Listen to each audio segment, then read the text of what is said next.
I had said before that I was on the client side and I had the burden or the benefit of doing a lot of global travel. 80% of my time I was on an airplane, so there were a lot of things in there that I found kind of fascinating.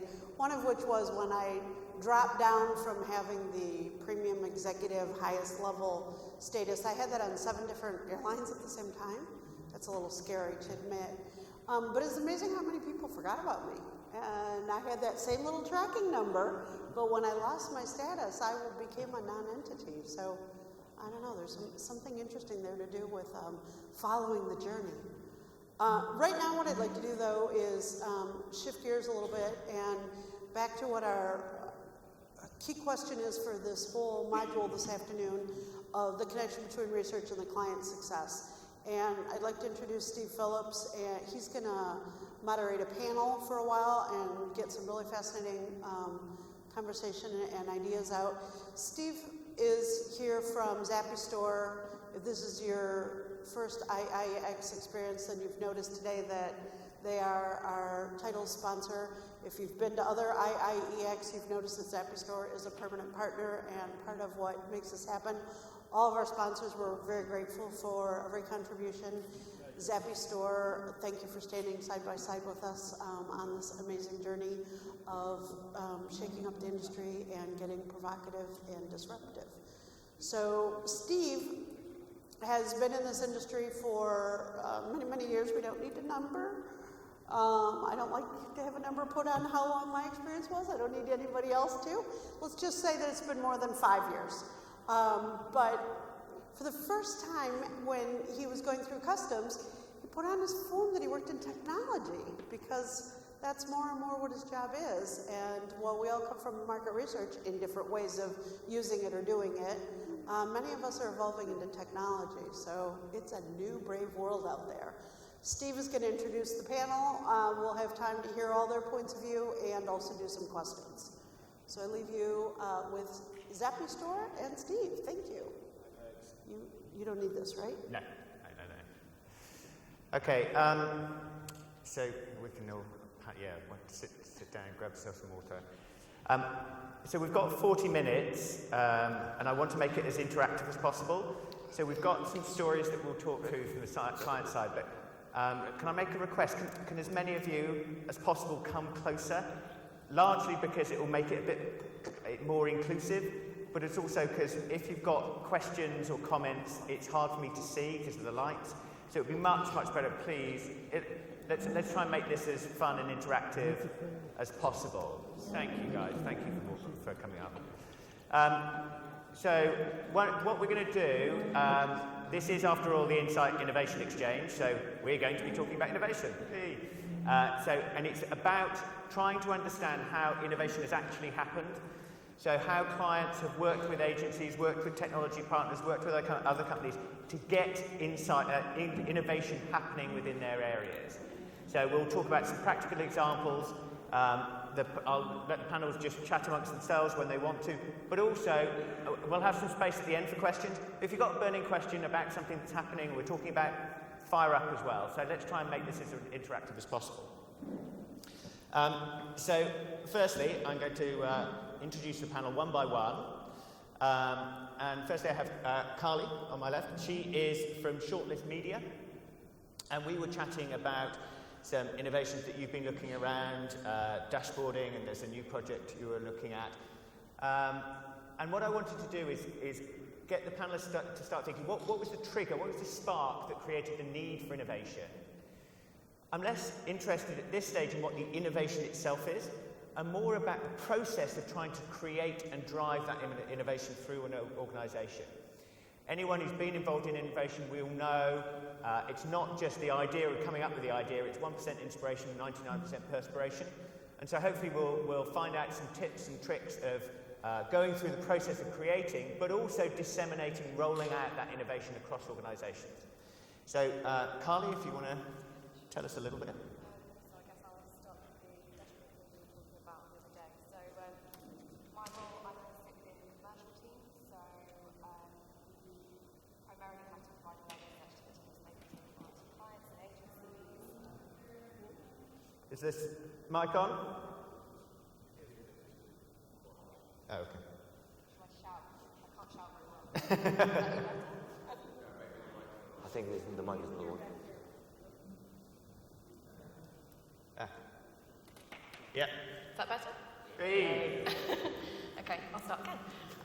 So yeah, we were talking about dashboards. So our conversation on Monday, I sit in the commercial team, and we primarily provide research to our team so that they can take out kind of proposals and answer briefs well with our data to their agencies and clients. So a massive part of our role is just responding to these emails where they're just like, please can you tell us what percentage of our audience are ABC1 female, how much do they like to travel, all of those kind of standard questions. And we could get, we've got a commercial team of about 30 people, so we might get 10 requests a day, sometimes they're the same, and it's very repetitive and not very time effective.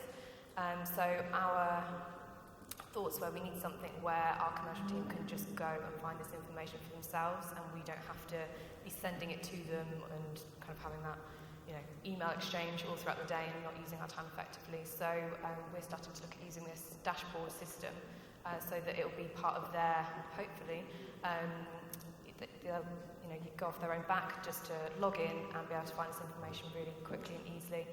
Obviously, we're kind of sitting on it if any of us are out of the office. We can't answer to these emails, so that's the idea behind that.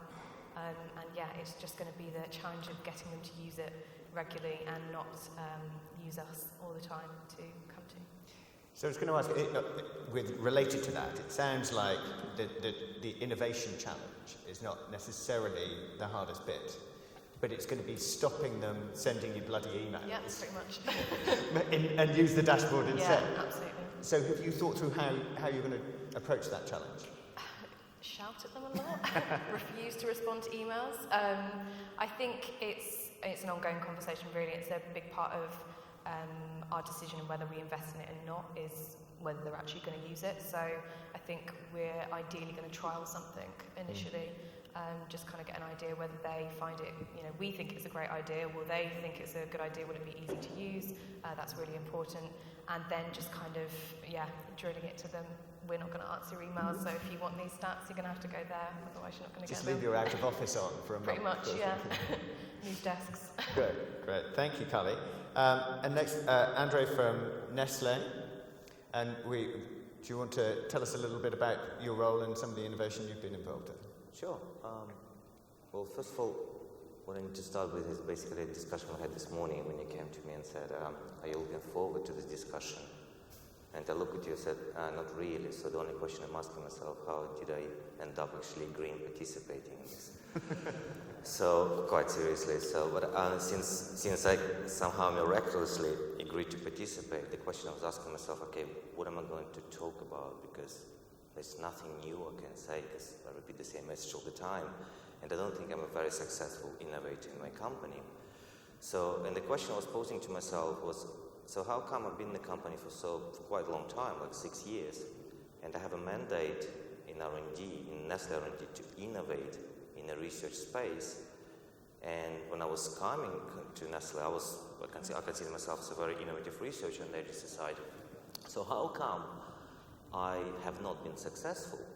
So I started thinking about it, and I understood one very basic stuff, but it's basic for me now, maybe it's basic for you as well, that propensity to innovate, or your willingness to innovate, is a function of two basic things. It's basically your probability of the reward which you're going to get, and the possibility of a risk, or probability of a risk that you're going to lose. And if you think about the same project from two different angles, and you're the same person, on the agency side, your reward is always higher than your risk. Whether on the client side, the equation is actually unfavorable. It's always a risk is higher than reward. So if you think about these two things and how innovation is speech from agency side perspective, it's always on, look, be brave. It's fantastic. You're going to revolutionize the things I've done in your company. And as a client, I'm just thinking, my risk is going up and up with every word that the agency is saying. So I think if you think about it and basically communication between the client and agency from innovation side, I think there is a problem. There's a fundamental problem because for the same project, first of all, our focus is different, but also the assessment of probabilities of a risk versus reward is different as well. And therefore, even if you're a true innovator, like I believe I like innovating, when you actually go to a client-side environment, you look at this equation and you become much more conservative than you were on the agency side. I think this is and we were talking about this before, this concept of the risk-reward and the difference between the agency perspective and the client-side perspective is very interesting for me. Talk me through what, obviously from an agency's perspective, people are sitting around thinking, okay, I get that. What can I do to diminish your risk? Sure. I think it's actually a good point. And I think if you start talking about the mitigating risk, there's several things which you can focus on. So one of them is cost, obviously. But apart from cost, I think it was a good discussion. That person said, look, it's all about vocabulary as well. Once you start using vocabulary, be brave, that's going to revolutionize, it's very new, then it actually increases the risk or the perception of risk. If you put, look, it's normal, it's been done in several industries already, that's kind of like everyone is doing this, where you're way behind, that's just basically nothing new, what's going on here, then your basically perception of risk start decreasing. So it's obviously it's cost. It's also, has it been done before, hasn't been validated, and as well, agencies' willingness to take the risk. So everyone doctors, I would like to be a partner with you. Like I go, okay, if you're a partner with me like on the reward side, are you a partner with me on the risk side as well? And if you're a partner with me on the risk side, what risk are you taking? So I would like, if an agency or a supplier goes, okay, I would like to take this risk with you together, then it actually diminishes my risk. And if my risk is diminishing, then my reward even stays the same, the equation becomes favorable to actually make a decision to innovate. This is fascinating. I'll go on to Ben. Haroon. You're a different note in my... so give it a little bit of background, talk about yours, but also if you could talk about the risk side as well, because it's a fascinating aspect. So, although I do appreciate that probably a client is more willing to avoid risks than an agency, I think momentarily at the BBC, or probably some years already, I think we have the willingness to push innovation in research because the main driver of our innovation is changing audience behavior, and that itself is driven by changed technology with new services, with new content, with new devices. So for us, there's no other way than to actually follow that changing audience behavior in order to change our services and our content. And the other reason is we're not profit-driven, so the ultimate KPI isn't profit. The ultimate KPI is what does our audience actually do. So it's partially, that's our way of measuring performance, and not only on creating insights. So whilst we use a lot of measurement techniques, our main focus at the moment is trying to establish a new cross-media research tool. We work along with industry partners such as Radar and Barb, but because of the changing audience behavior, some of those changes aren't reflected in the current industry contracts. It's a shift from radio to audio, from TV to video, from linear to on-demand, from the big screen to the small screen, all that stuff. So we keep on working with the industry in trying to push them and push the agencies, but BBC itself are pushing the agencies as well in establishing this new contract.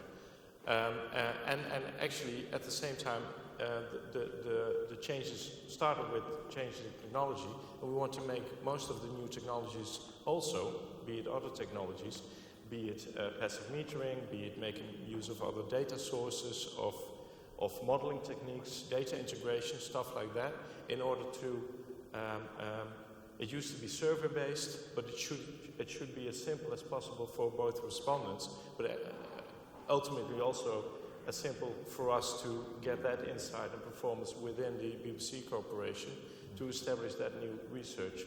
So for us, the process is starting to adapt, learn, sharing insights. It's using tests and pilots, just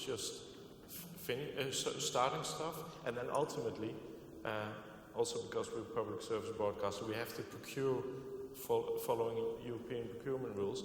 So we are setting up this contract, but then at the same time try to make it as flexible as possible during the contract in order to be able to continuously adapt to that change in audience behavior.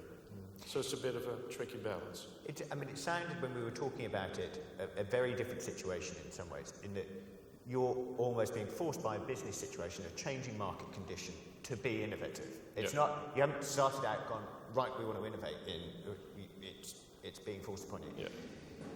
And it sounded like you're working with multiple partners, you have no choice on working with multiple partners. How are you getting them to presumably cooperate to create this new tool that you need? By making, so we work with multiple partners, but we also work with the bigger agencies, and we are trying to be honest, along with the industry bodies such as BARP and RAJA, to make them, and they are changing, to make them adapt the new innovative ways as well, by making use of third-party suppliers, by sometimes they just have an acquisition in smaller. So a lot of the contracts aren't focused anymore on just one supplier. So it'll be more and more probably, especially for the bigger contracts, to be a variety of partners and subcontractors possibly. And how is that when you're rolling it out? Is that problematic, or are people working much better together nowadays? It's a bit of both. They're working much better together than they used to, and maybe not as much as we already want to do so. But in a way it makes sense, because working with outside partners will diminish your profit probably, or the stuff you are controlling yourself, so it's a bit of a balance. And in that respect, I must say, the very first paper yesterday by Vijay Raj on the triangle between client, technology, and agency, and making them align, that's very much, I think, the way forward. Yeah. And then Ben from Audible, do you want to tell us about some of the innovations you've been involved in your career? Sure. So similar to Jerome, I've worked in public broadcasting most of my career.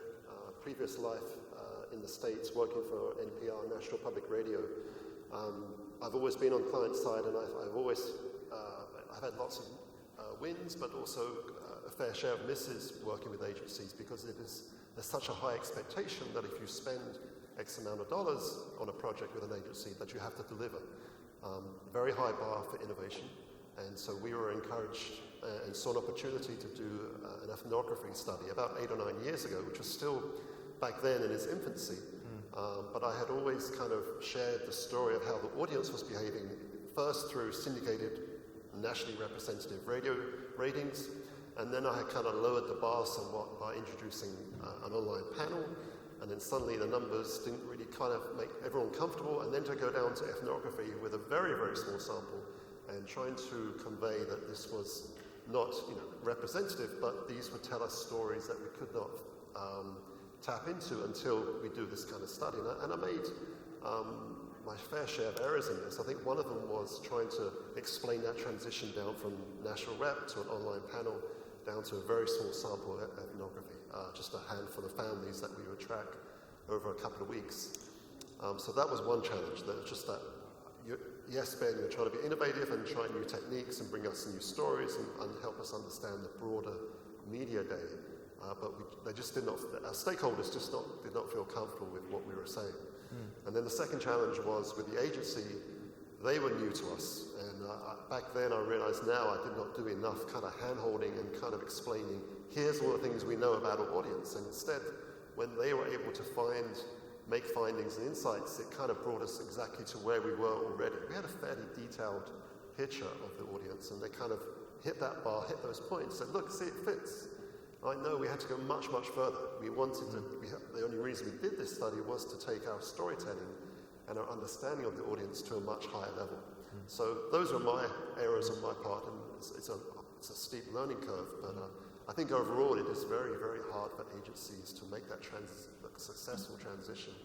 And I don't think it's necessarily a volume of time you spend together or the length of the years that you work together. It's really trying to explain the culture and be very specific and get all your goals very clear first before you launch into something that looks great on paper to go and watch people for a couple of weeks, but you've really got to dig in and show, you took that risk with me, you gave me the money for the innovation, you've got to deliver much more. So if we're thinking, I think there are some themes emerging, but and obviously in situations where you have to innovate, you have a different risk-reward profile to the process. So let's think about the harder situations where you don't have to innovate, but you want to because you think there might be a better outcome. How conscious are you of your own personal equity within the company? How conscious are you of the risk profile of your company? Is that a major? I think it's a very good point, because if you think about the innovation in a big corporation, right, in order to innovate and be successful in it, you have to have enough credibility within the organization, and you also need to know the people, the process, and the internal politics. In order to understand the people, process, internal politics, you need to spend a lot of time within the organization, and that allows you to build a certain level of credibility. But once you build it, so you're in a position to drive the innovation, you have much more to lose as well. So your likelihood to innovate is higher when you actually just come to the organization because you have fresh ideas, just drive, you really want to change the way the company operates and so on, but you don't know the people, you don't know the politics, and you don't know the processes. So the likelihood of your success is very low. Yeah. But your willingness to innovate is very high. Yeah. On the other hand, so for example, if you spend 5, 6, 7 years in the company, you get to know all these 3 Ps, but your willingness to innovate goes down because you already build up the credibility, you have much more to lose. So the question is, what is the sweet spot? What is the best time for you as a consumer insight person? So I'm a consumer insight person responsible for innovation, right? So real innovation in research. What is the best time to do it? Obviously, the best time is when you know all these 3 Ps. So it's several years in the company.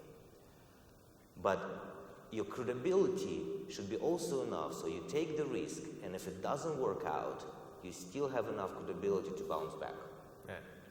So, and that's what I've learned for myself. So my boldest project happened after 3 years in the company.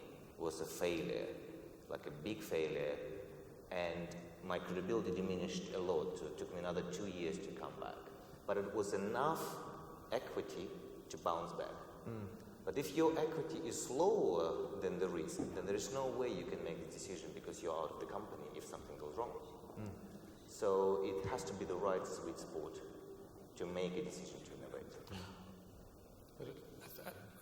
I think on top of that, you also need to, and leverage on your personal role within the organization or the department's role, you need to build buy-in by actually taking them along the path by setting up together some of the use cases. Okay, these are the insights or whatever you have right now. What are your wishes, demands, and can we actually deliver that whenever we establish that new research of the innovative way of so create the buy-in, make sure beforehand that what gets delivered or what doesn't, and then try to take them along that path. Sure. I think the key thing is if it's true breakthrough innovation, in the processes or in the people and the way you do research within the organization, you really don't know where you're going to end up with. And what happens, and what happened to me as well, when I created a huge project within R&D in Nestle, we try to align as much as possible, and we're the organization of alignment, so I spend a lot of time in alignment. But when we go to the stage where we understood it's not working, everyone was basically looking in a different direction, trying to blame someone, so it's just human nature. So especially when it's about breakthrough innovation, you really don't know where you're going to end up with. If you do just have standard product extension, you've done it 100 times, you know where you're going to be in 110. But really in a breakthrough thing, you don't know where you're going to end up with because your 3 Ps are very different from one organization to another. So when the agency comes and says, we've done it even in this company, you really don't know how the people, processes, and politics will play within your company on this particular product, like innovation product, and how it's going to gel together and what's going to be the outcome. You really don't know. Carly, do you recognise some of these issues?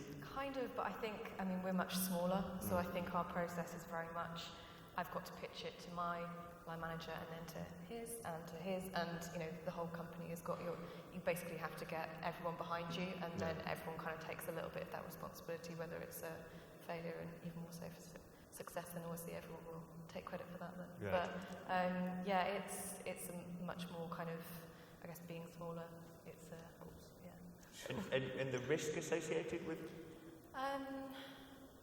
I guess everyone kind of takes a little bit of responsibility as you're pitching that idea. If they're buying into it, then you're kind of spreading that risk. Obviously, I've only been at Shortlist for just over a year, so I'm, I guess, at that point where trying to be innovative and trying to kind of make a little bit of a wave, I guess. There is an element and a concern that it is going to go wrong, and there is that risk element. So you haven't got to the point where you know the bigger risk you're taking? No, I'm clueless, I'm just going.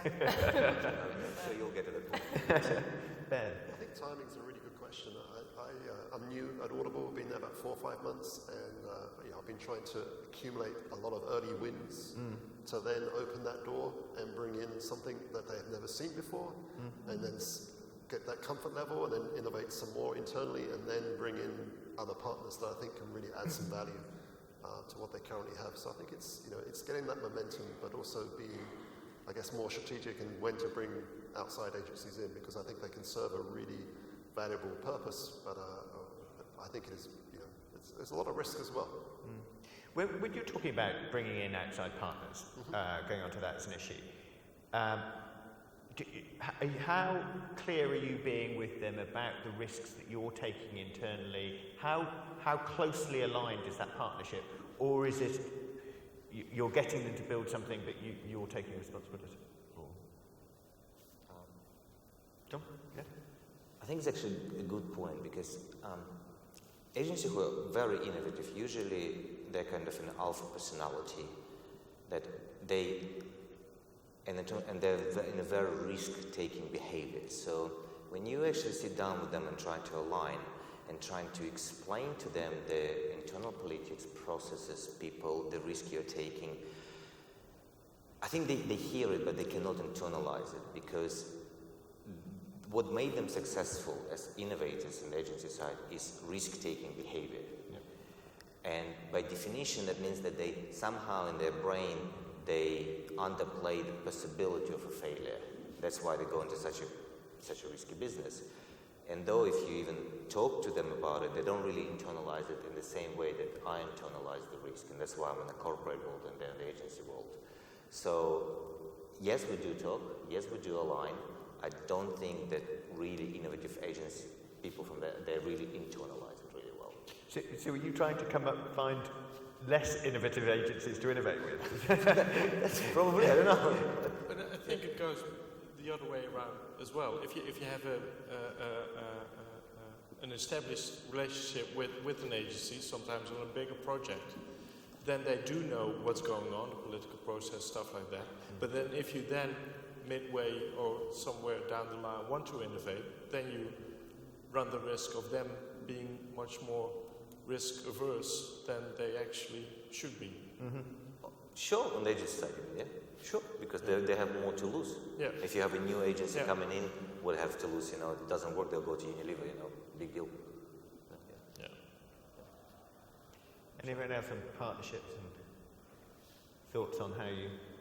For us, it's a trust thing. It's really when you meet someone and it's the first time that you might work with this agency, it's really important that you feel, I think, we do make it very clear, but I think we've been stung a couple of times historically with a few projects, so it is something that we do make very clear, and this is what we want to see, and very clear of the objectives. But I think you can get that initial feeling when you meet someone, when you're going to trust them and whether you're going to work well or whether they're kind of just bullshitting you a little bit just to kind of get a sense. I think it's just a feeling as well that you get. We'll talk about successes and rollouts in a minute, but failure. If we're talking about innovation, failure happens. How do you deal with that internally? How do you overcome or try and share the blame? No, I think I took it on in the example I gave, and was able to connect the dots pretty quickly.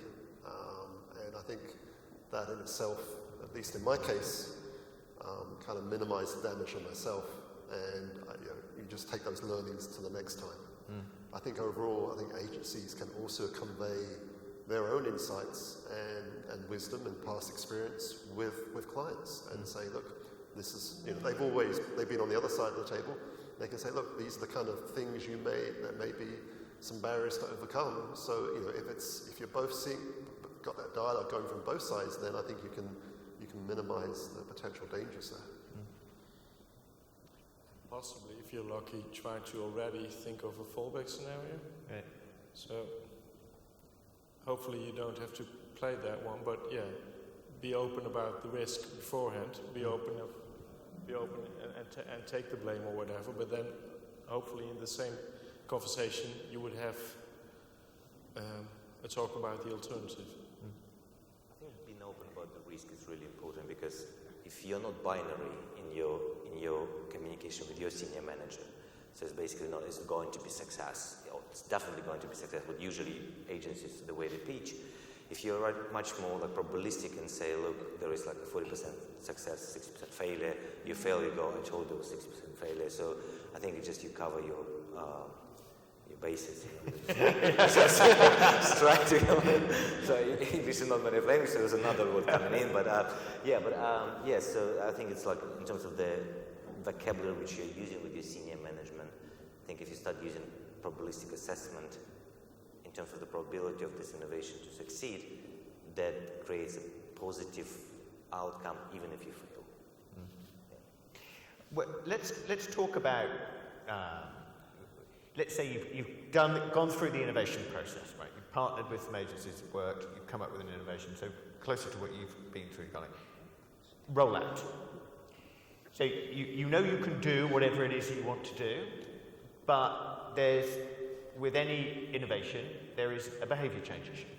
So there is getting the organisation to believe in this, start using it. Is it just hard work, grunt? What are the tactics that are? I think training is really important, and making sure they understand what it is, what it does, and how it's going to actually benefit them. And if they can see that it's benefiting them, it should be relatively easy. Bless you. I think it's coming back to 3 Ps, people, process, and politics. If you've been in the company long enough, so you identify the people who are much more likely to take it on. So like innovative people within your organization. Also, the processes which you have a higher probability to change. And the politics to avoid. So if you know those 3 things, then you roll out in a direction which all these 3 Ps are playing to help you out to push it across the organizations. And if you don't know the answer to this question, I don't think it's a smart way to even go to the project. So. Good. Yeah, I think it's a path of taking them along the way in the early stage of the project when you establish it, and then the same with the rollout. And then in that case, if you can make use of use cases, use them again into training, into get them to use new tools or a new dashboard. In that way, I do think that the current climate is with the possibilities, the options of data visualization, of dashboarding in self-serve. So it ultimately should make things easier for the rest of the company to actually make use of the outcomes of the process. At this stage, has anyone got any burning questions? I mean, I can carry on, but if anyone wants to chime in. I think we've got mics coming around. Thanks. Really interesting discussion, actually, and Andre in particular has given me a lot of pause for thought as an agency person that impresses on people to be brave and ignores a lot of the risks on your side, so thank you. You talked about how the risk is always greater on your side than on the agency side. What can agencies do? What sort of mechanics can agencies use to express that risk or to share that risk a little bit more overtly with you? I think just about to touch this. That's a good question. I think just basically risk from the corporate side is that you would overspend, so you spend a lot of money and you will not get what you want. Risk that you will alienate internally people and you will create enemies within the organization while you're doing the project. And risk that you overpromise and underdeliver. So if the agency somehow within a pitch or within a basically conversation start focusing on this area, how you can mitigate it. So cost, for example, it's an obvious one. I'm still amazed when agencies come and go, we'll try this fantastic new thing, we'll charge you $500,000 for it. And go, how am I going to sell it internally? Is it possible for me? So that's the first thing, is basically, I don't think it's a smart strategy. Secondly is showing to a client that you are aware of corporate culture of the company. Because, for example, Nestle is different from P&G and so on. So when people come in to present to Nestle and start jumping up and down, then some people look at this going, maybe there's not a cultural fit.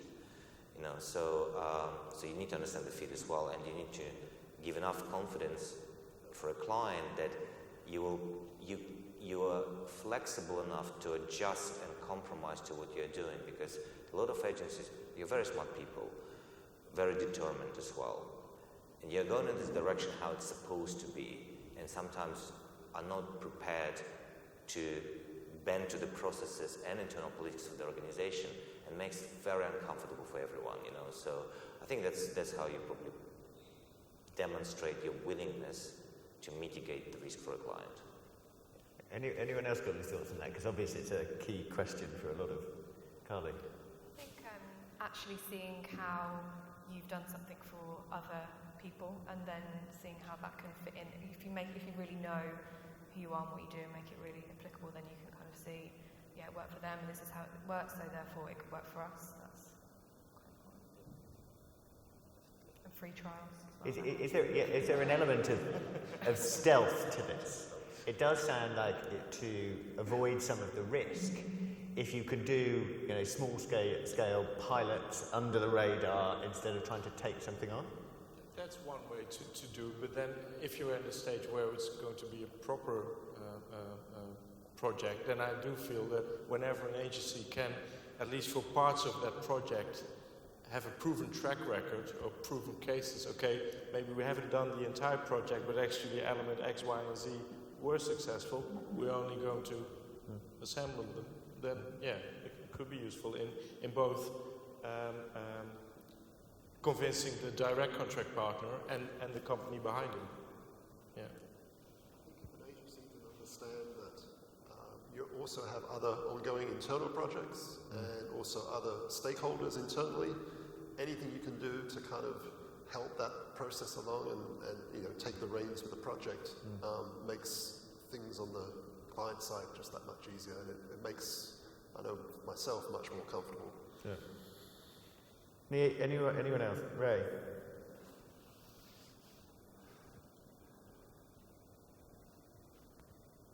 Two quick questions about complexity. So there's so much really complicated stuff now, neuroscience, behavioral economics, voice analysis.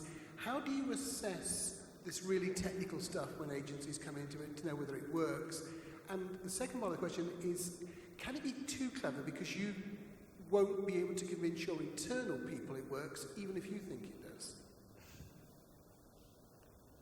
We haven't done too much of that kind of thing yet, so but I think when we have had agencies come in to talk to us about, we have to understand it, so if we don't, then we know that our internal stakeholders aren't going to, so that's really important. But yeah, sometimes I think things can be overcomplicated, and therefore it's just, you know that you can get the same outcome from doing something a lot more simple. So I think, yeah, that's quite important too. Maybe it's a combination of two things. I think as a client you need to start building up those skill sets as well. Maybe not to match them, but at least to get more knowledge on those new complicated ways of research. And then what you said, if you then along your career within the company, you've got the trust within the company, if then you as a researcher or as a department or whatever think it's a healthy project, it's much easier to sell it within the company. So that.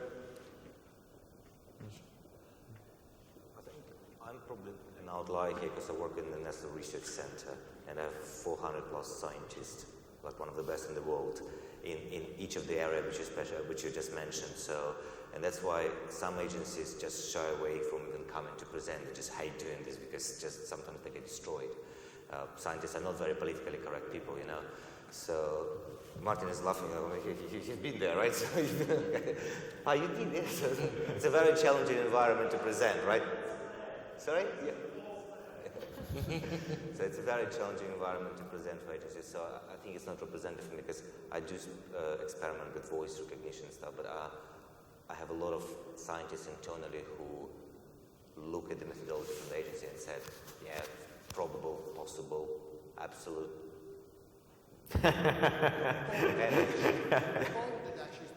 Yeah. So yeah, exactly. I think we've got 2 or 3 minutes left. Yeah, we're just checking it. It tells us our time's up, but actually I think we've got time. Yeah, so it's it's redone it. Any other burning questions? Hi there. Yours from IC. So Unilever Keith Wheat, for example, has this very interesting rule of judging new technologies and new innovations. He always says, you know, if you can generate twice the impact, half the cost and half the time. So let's go on with it. Let's do it. Do you have within your organizations also these kind of rules of thumb?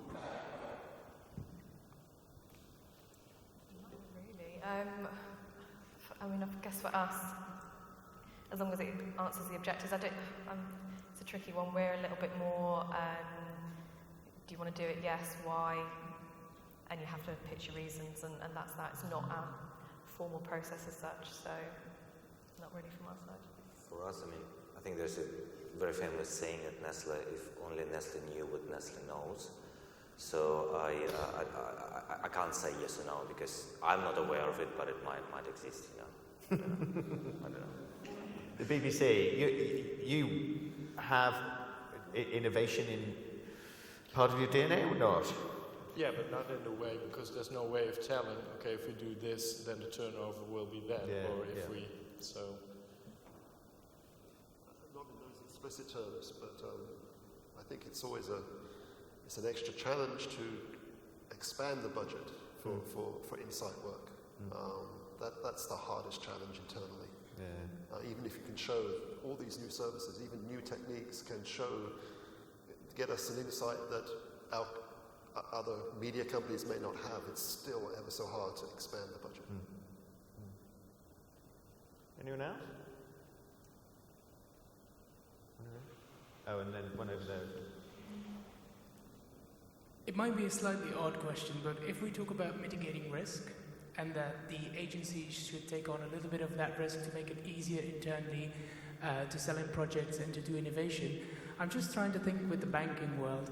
If you mitigate risk on one end, how can then the agencies benefit from the upside of winning projects? Look, I think I'm not sure whether anyone is doing this, but I mean, it's impossible. In a dream world, it would be great when you, like for example, for innovation, for breakthrough innovation, that you can take a part of a profit, for example, if it does work.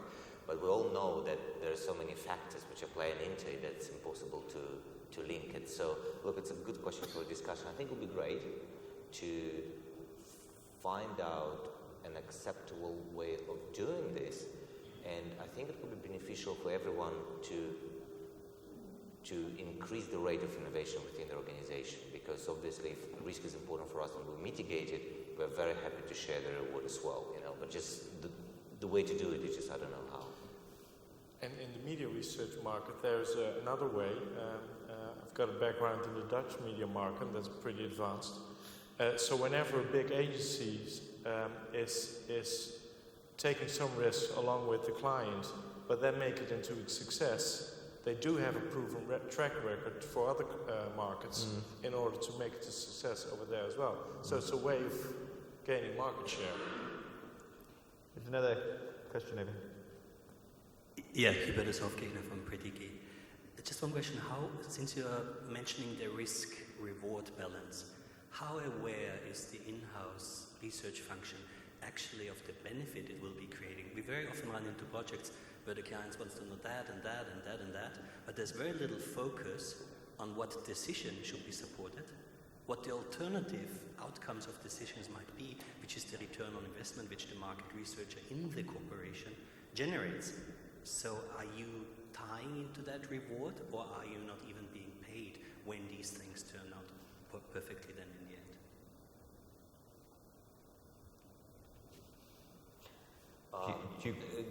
I'm just trying to understand that I fully understood the question. So the question is that am my performance linked to the good decision making within the organization? Is it the success of any innovation? Well, in theory, yes, because you get promoted, you know. So, but as I said in the very beginning, I don't think I'm very successful in actually bringing the innovation within the organization. I can share more failures than successes. So really, I can't tell you because I don't think I've been very successful. So I don't know whether if success happens, what's next. So I don't know. We just related to that. I mean, we need to wrap up now. But the last thing, we've talked a lot about failure, and I think, we all know who are interested in innovation how important failure is in order to create success. But when you've had successes, so you've gone through the innovation process, had some successes, how do you celebrate them?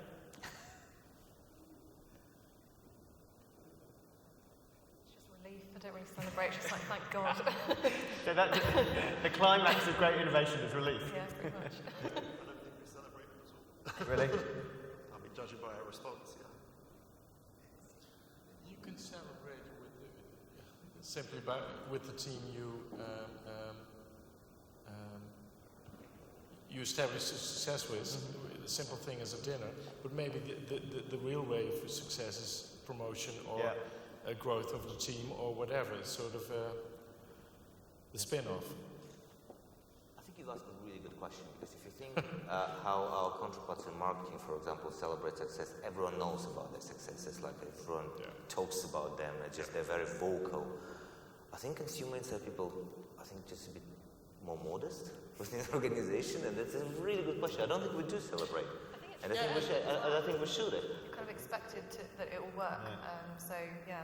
But a way of success is to enter that one into a competition. So maybe that's... Okay, I've now got to wrap up. So thank you, folks. Thank you, Carly. Thank you, Andre. Thank you, Heren. And thank you, Ben. I think it's been fascinating. I think one of the things we've got to take out of it is let's make sure we do take time and effort to celebrate success and innovation in the future. Thank you.